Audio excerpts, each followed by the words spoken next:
Magsisimula tayo pagkatapos ng malaking digmaan kung saan nilabanan ng mga wizards ang pagsalakay ng Nilfgaard.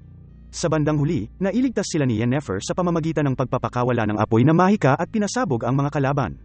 Gayunpaman, si Yennefer ay nawawala ngayon at inaakalang patay na. Pumasok ang ating idolong Witcher, si Geralt of Rivia, nakasama si Ciri, si Princess Cirilla, ang kanyang itinanghal na anak, na kilala rin bilang Child of Destiny. Si Geralt at si Yennefer ay may isang on and off relationship ng napakaraming taon, at malungkot siyang nalaman na ito ay patay na. Sa kabila ng lahat, buhay si Yennefer. Siya ay kinuha at hinuli ng mga umaatras na puwersa ng Nilfgaard. Ang bagong pangunahing layunin ni Geralt sa buhay ngayon, ay protektahan si Ciri, ang kanyang Child of Destiny. Ang kanilang unang destinasyon ay ang pagbisita ng dati niyang kaibigan na isang taong baboy ramo na si Nevellen. Si Nevellen pala ay may tinatagong kasintahan at ayaw niya itong ipaalam kay Geralt dahil ito pala ay isang aswang. Napag-alaman nito na marami na pala itong nabiktima sa kabilang nayon. Iniayos ni Geralt ang sitwasyon at nilabanan ang halimaw. Ang kanilang susunod na destinasyon ay ang tahanan ng mga Witcher, ang Kaer Morhen, kung saan nagtatambay ang mga natitirang Witchers. Si Vesemir, ang pinakamatanda sa mga Witcher, ang kanilang pinuno. Isa sa mga Witcher ay pumatay ng isang halimaw na puno ngunit na-infect at naging isang halimaw na puno rin. Kinailangan ni Geralt na patayin ito. Dito na pag-isip-isip ni Ciri na maaaring hindi palaging nandoon si Geralt para protektahan siya. Upang panatilihing ligtas si Ciri, nagpasya si Geralt na turuan siya kung paano makipaglaban. Samantalang si Yennefer ay bihag ni Fringilla, na naaalala si Yennefer na nagtatrabaho para sa Nilfgaard. Sila ay inatake at hinuli ng mga elves, na matindi ang naranasang diskriminasyon sa mundong ito ng mga tao.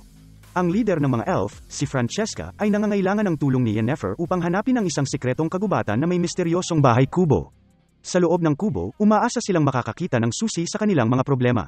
Gayunpaman, napagtanto ni Yennefer na ito ay isang patibong, dahil ang nakatira sa kubo ay isang labis na kakaibang witch demon na si Voleth Meir.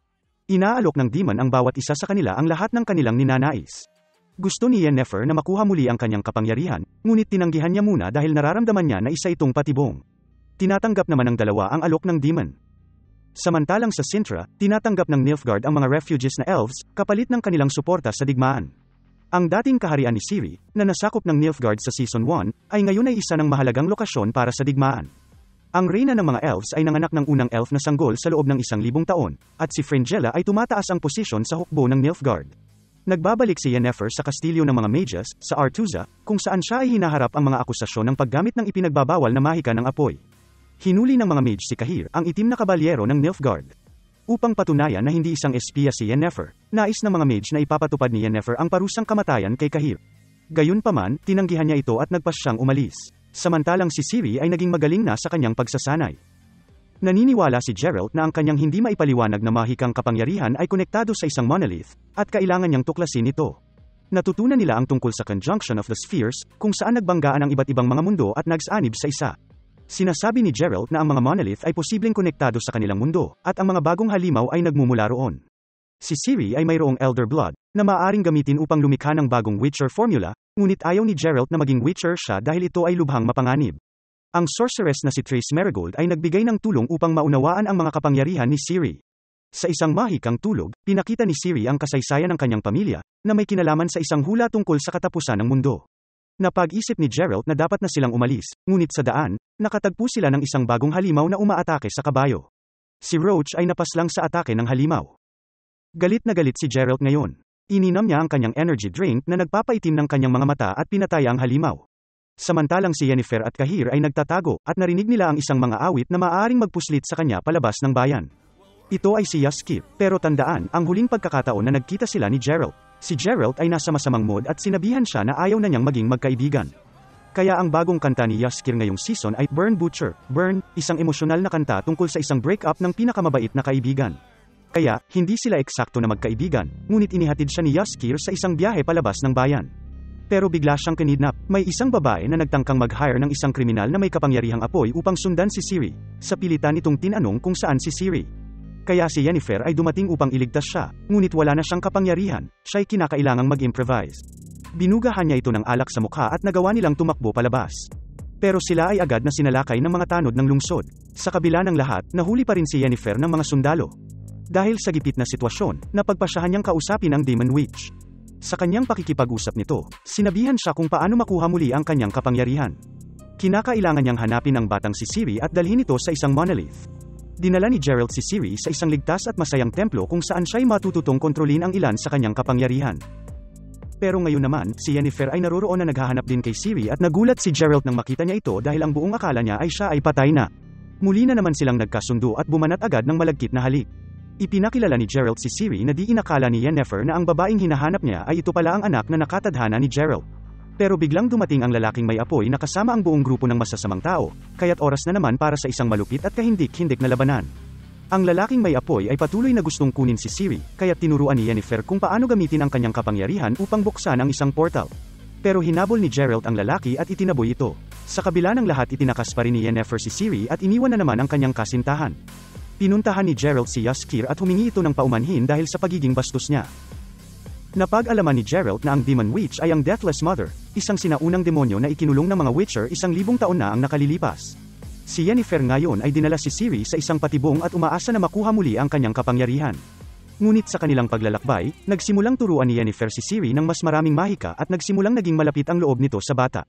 Kaya nang makarating sila sa Monolith, nagbago ang isip niya at inaming ito ay isang patibong lamang. Biglang dumating si Geralt at galit na galit kay Yennefer. Nagsisisi si Yennefer at inamin nito ang kanyang kasalanan. Binalikan nila ang kubo at natuklasan na nakatakas na ang Demon Witch. Sa Cintra, ang mga bagay ay maayos para sa dalawang ito. Sa kalaunan, dumating si Cahir na bagong ligo at nakasuot ng bagong gamit, at sa panahong ito marami na ang nangyayari. Daanin natin sa mabilisang kwento. May batang elf na nakilala ni Ciri noong Season 1 na pinilit maging espiya ng isang kwago, na sa katunayan ay isang babae na nagtatrabaho para sa matandang kalbo at malakas na wizard na nagtatrabaho para sa isang hari na nagpaplano ng kung ano-anong kasamaan. Sa katunayan, karamihan sa mga wizard ay puro politika at masasamang balak lang ang kanilang alam. Ang mga kasalukuyang lider ng konseho ay sina Stregober at Artorias. Pero si Vilgefortz, ang bayani ng nakaraang digmaan, ay gustong kumandidato sa pinakamataas na posisyon kasama ang kanyang kapartido na si Tissaia. Sa katunayan, sila'y magkasintahan. At nanalo sila sa eleksyon. Sila na ang mga bagong lider ng Brotherhood. Pero nang sabihin ni Triss kay Tissaia na si Ciri ay maaaring magsimula ng apocalypse. Nagalit si Vilgefortz dahil itinago ang impormasyong ito sa kanya at dito niya ipinakita ang kanyang tunay na kulay. Matatandaang noong Season 1 pagkatapos ng laban, si Vilgefortz ay pumatay ng isa sa kanyang mga kasamang wizard, kaya't walang nakakaalam kung ano ang kanyang balak. Sa ngayon, babalik tayo sa Cintra. Marami sa mga general ng Nilfgaard na ayaw kay Frangela o sa mga kasama nitong elf. Kaya si Frangela ay gumawa ng lason gamit ang alak na nagpaparalisa sa kanila, at tinapos ang kanilang buhay. Ngunit iniligtas niya si Cahir dahil gusto niya itong maging kasama sa kanyang mga plano. Samantalang ang mga elf ay isinilang ni Francesca ang kauna-unahang batang elf sa matagal na panahon. Dahil dito, ngayon ay nagpapahayag sila na gusto na nilang huminto sa paglaban para sa Nilfgaard. Pero bigla na lang may pumatay sa sanggol. Inakala ng mga elf na ito ay gawain ng mga tao sa kaharian. Kaya't nagwala sila. Ginamit niya ang kanyang mahika upang patayin ang lahat ng sanggol na tao. Ito pala ay kasama sa plano ng Demon Witch. Ang Demon Witch ay kumukuha ng lakas sa mga pagdurusa, at ngayon ay lumalakas na siya. Nakawala siya at sinapian si Ciri. Si Geralt ay agad sumugod para protektahan ang kanyang anak. Pero ginamit ng Demon Witch ang sigaw na kapangyarihan ni Ciri upang hatiin ang puno ng Witcher, na may monolith sa loob nito, at alam niya kung paano kontrolin ang kapangyarihan ni Ciri upang gawing portal at tawagin ang mga halimaw mula sa ibang dimensyon. Kaya't ang lahat ng mga Witcher ay lumalaban sa mga halimaw na mukhang galing pa sa Jurassic Park. Nilabanan ni Geralt ang pinakamalaking halimaw sa labas, at boom, patay, binasag nito ang pader sa tabi ng bundok. Sa bandang huli, sa kagustuhang mailigtas ni Yennefer si Ciri ay handa nitong isakripisyo ang sarili, hinila niya ang Demon Witch mula kay Ciri at para sumanib sa kanyang katawan. Ngunit ngayon si Ciri ay parang alam na niya kung paano ito kontrolin na mapalis sa kanyang katawan. At biglang bumukas ang isang portal. Ang tatlo ay itinransporte sa ibang lugar, at ngayon ang Demon Witch ay nakaalis na. Dahil dito pala ang kanyang tahanan, at nagtagumpay siyang makuha ang kanyang orihinal na katawan. Siya ay isa sa mga Horsemen of the Apocalypse, ang Wild Hunt. Sinabi nilang si Ciri ay kabilang sa kanila at oras na para sumali sa Wild Hunt. Ngunit ginamit ni Ciri ang kanyang kapangyarihan para makaalis sila roon. Ano ang Wild Hunt? Mukhang alam ni Geralt pero hindi niya pa sinasabi sa atin. At sa ilalim ng ilang paraan ng pakikipagsapalaran na ito, nakuha muli ni Yennefer ang kanyang mahika. Sa huli, si Geralt, Ciri, at Yennefer ay bumuo ng masayang pamilya, handang protektahan si Ciri mula sa sinuman ang manggugulo sa kanya. At mas maraming pang tao ang nagkaka-interes kay Ciri. Ang mga hilagang kaharian ng mga tao ay nais siyang patayin para sa pampulitikang mga kadahilanan dahil siya ang prinsesa ng Cintra. At si Tissaia na isa sanang mabait na kaibigan, pero marahil ay gusto lang niyang pigilan ang apocalypse. Ang mga elf naman ay nalaman tungkol kay Ciri at nais itong gamitin upang simulan ang apocalypse, upang linisin ang sangkatauhan. Tapos, mayroong mukhang nasunog na may kapangyarihang apoy na nanggagaling sa misteryosong amo. Sa pamamagitan ng kanilang katangahan, ninakawan nila ang isa sa mga gumagawa ng energy drink ng Witcher, at sinubukan ng babae na tikman ito, na hindi naman ito ang tamang paraan. At ngayon, siya ay mas pangit pa kaysa sa kanya. At syempre, nandoon ang Nilfgaard, na nauna pang naghahanap kay Ciri bago pa man ito sumikat ng husto.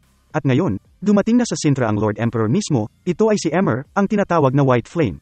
Ngayon, si Fringilla ay talagang kaibigan ng Reynang Elf at ang katotohanan ay hindi niya pinatay ang sanggol nito.